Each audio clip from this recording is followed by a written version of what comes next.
So I'm from Indiana, but it's not like this far south Indiana. It's like only an hour outside of the city, but that hour really does make a big difference between like the quality of people that I see like growing up. Because I was from like a small farming town. It's called Lowell, Indiana. So even like the name just sounds so country. But no, it was good because I think growing up there it was like a smaller community. Like it was one of those things where like you knew every single one of your neighbors, and not just like oh like her name's Judy. It was like oh her name's Judy. This is what she does for a living. Like I know her grandkids. Like you knew like everyone's story, which is really different growing up or like now like living in Chicago because I don't know anyone's story. So like on one hand it's like energizing because you're like there's so many people to like meet and like explore and things like that. But it's also like sometimes like very like disheartening because you're like there's so many stories here. But yeah, no, I feel like growing up in Indiana got me like a lot of really great principles because it was that everyone, so you could kind of see like what good principles worked for other people and kind of like develop that in yourself. Yeah, and like just like generally in Indiana there wasn't like too much like bad things going on, so I feel like not being exposed to a lot of that kind of like helped me like guide me in the right direction, if you will.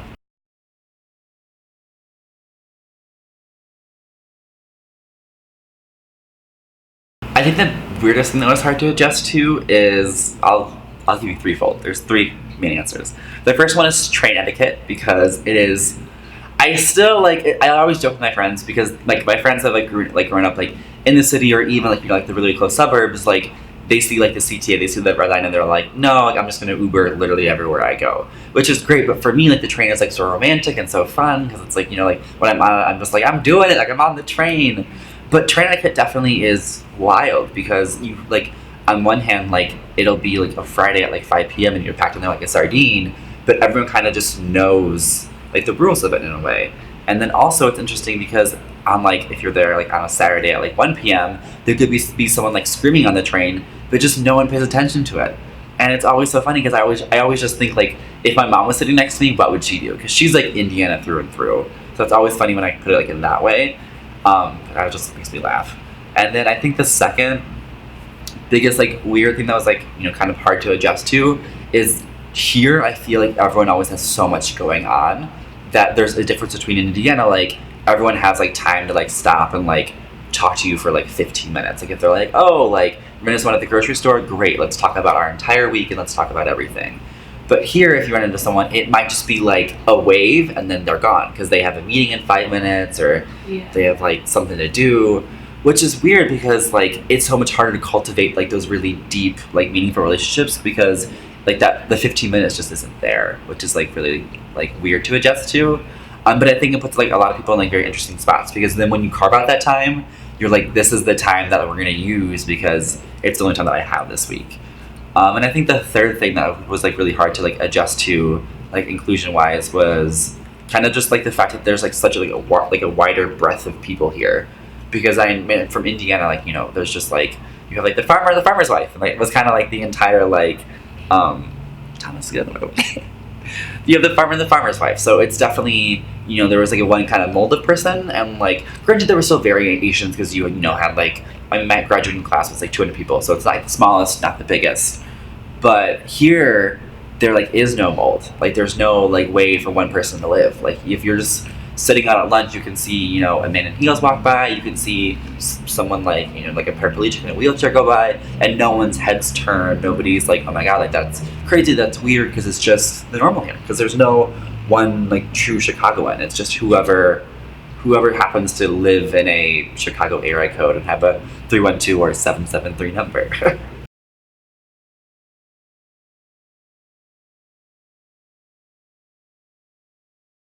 Great question. I think that a lot of it is clothing is such like a very inherent way to show like your personal feelings, like not only towards the world but to like about yourself to the world. It's such an outward expression of who you are and like your values, that it is really easy to kind of like start a conversation based upon that. So obviously if like somebody's wearing like just like a pair of designer shoes, you're like okay, they might like value quality a little bit more. They might be like have a bit more like of like like disposable income, whatever it may be, so you can kind of assess the situation and like assess the conversation, because you wouldn't walk up to them and be like, hey, like like let's talk about like how like I like had to like buy like the cheap bread today instead of like the like really nice bread, because they can't relate to that. So it's kind of guiding the conversation in that way.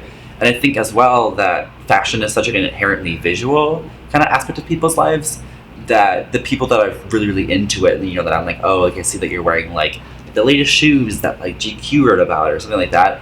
Like it's a very easy way to start a conversation because it breaks down like fashion kind of it doesn't it's just like it doesn't have one mold. Fashion, you can be from an apartment, you can be from a mansion, and like at the end of the day, you can still find like a topic to talk about.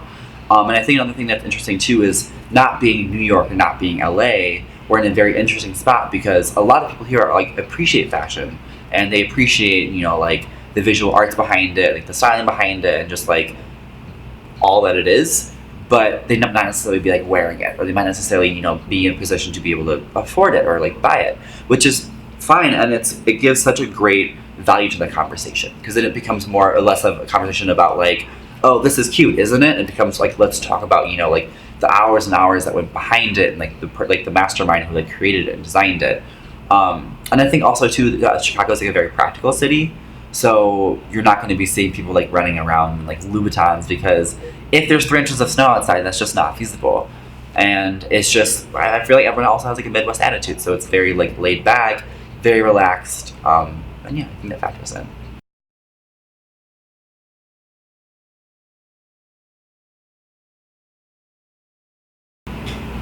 Yeah, I think that it's definitely that's actually a really great question because it's something that like sometimes I get caught up in like just like I think especially like with social media, it's easy to like get caught up of like, oh, someone who's 19 is has like 18 million followers and they just got booked the cover of Vogue, and you're like, okay, well, I'm sitting in my apartment like thinking about what I'm going to make for dinner. So like our lives could not be more worlds apart.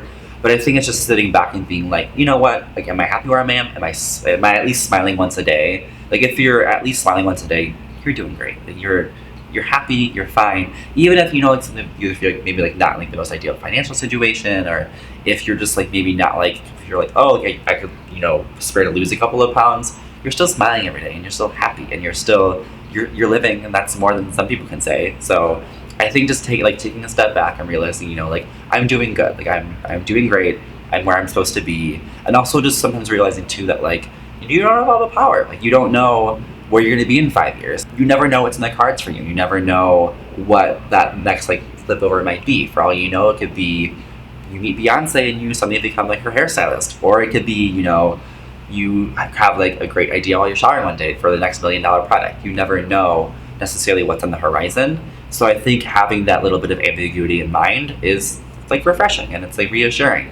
And I think as far as like the fashion aspect goes, of like putting your goods, like your best side, your goodest side, if you will, forward, I think can go like a long way. Because I know for me, when I like if I have like my favorite shirt or like my favorite blazer, and like for me like one of my favorite like shirts is like an extra large Walmart nude T-shirt, which most people would be like, that's ridiculous. And I'm like, it's what I feel most comfortable in, and I can wear jeans with it, I can wear dress pants with it, I can wear whatever I want with it. So it's putting on like your favorite item and kind of just feeling the most comfortable that you can, whether that be in an actual like like head to toe 3-piece suit, or if it's in like a pair of sweatpants, like whatever you feel most comfortable in, and like attacking the day wearing that, I think is like can do leaps and bounds for like presenting what your good side is.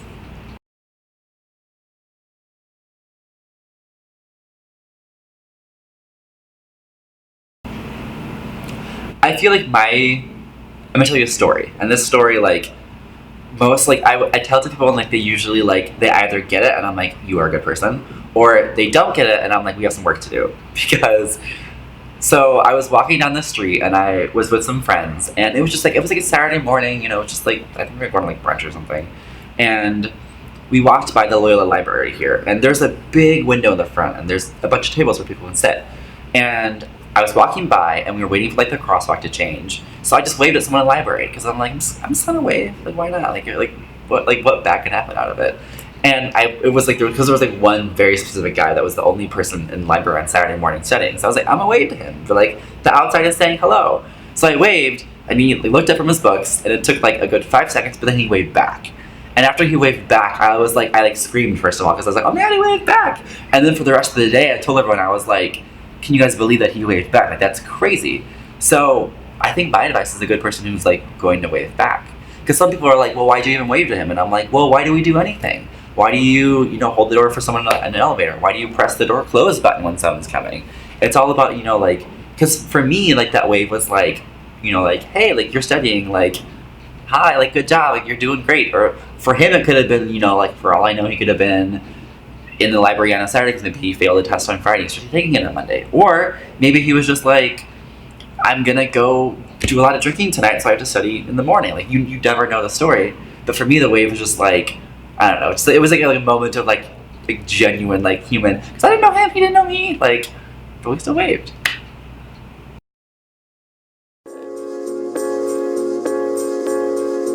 Alright, so we're going into what I like to call the good speed round. So these are questions that I'm gonna ask, and you gotta give me a response as fast as you can off the top of your head, okay? Good food. French toast. Good colors. Anything bright and fun. Good song on your playlist right now. Oh no. I would say the demo version of Beyonce's Sorry that just came to Spotify. Slow and so good. Good season. Winter. Because of Christmas. What is a good day? Like a good, perfect day. Sundays. Usually fun. No one's like going to work. It's always like there's family dinner, there's church, there's just like, Sunday's a good day. Who's a good actor? Reese Witherspoon. And she's like socially active as well, which I love. Good clothing brand. Uniqlo. Because they're basic, they're fun, and they get the job done. Good restaurant. Nothing fancy, so I'm going to say IHOP. Good movie you've seen lately. Good movie. Irreplaceable You on Netflix, you will cry. And not just once, but several times. Good artist you're inspired by. Mason Margiela. Good sport. Anything where I can sit. So rowing. Yes. What is a good one sentence liner advice that you would give a teenager about to go to college?